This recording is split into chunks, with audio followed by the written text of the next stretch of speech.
বাড়িতে ওর নাম নিয়ে ভালো না। তবে ওদিকে কখন তো যাবি না। কি যে বলো কাকা, তুমি এসব বিশ্বাস করো? তুমি তো খুব ভীতু গো কাকা। বেশি সাহস দেখিও না বাবা। চলো চলো, পা চালাও।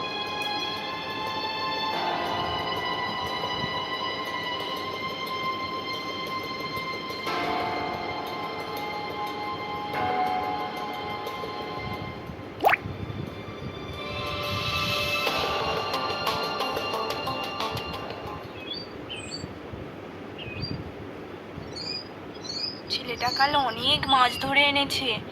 যাই, আজকে একটু মাছের ঝোল রান্না করি। ঠিক আছে মা, রান্না করো, আমি মাছগুলো বাজারে বিক্রি করে আসি।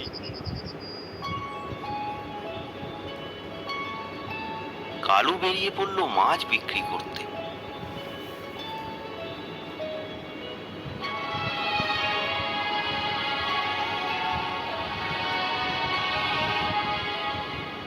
কিছুক্ষণের মধ্যেই সে বাজারে পৌঁছালো। গ্রামের এই একটা মাত্রই বাজার। এখানেই গ্রামের সবাই জিনিসপত্র কেনা বেচা করে।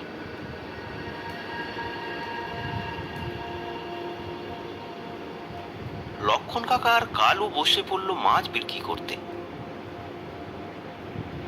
কালু লক্ষণ কাকাকে বলল, কাকা, আজ রাতেও যাবে তো? না রে, তোকে তো একদম বলতেই ভুলে গেছি। বাড়ি ফিরে দেখি ছেলেটার খুব জ্বর, তাকে একটু বদ্যি মশাই কাছে নিয়ে যাবো।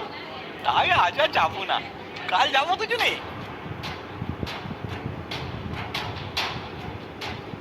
কিছুক্ষণের মধ্যেই তাদের সব মাছ বিক্রি হয়ে গেল। এরপর তারা ওই বাজারেই নানান জিনিসপত্র কিনে তারপর বাড়ি ফিরতে লাগলো।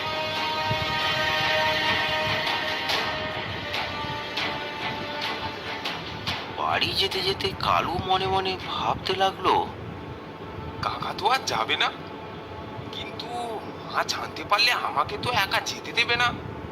কোনোভাবে মাকে জানতে দেওয়া যাবে না। আজ রাতে আমাকে ওই উত্তরের মাঠে যেতেই হবে।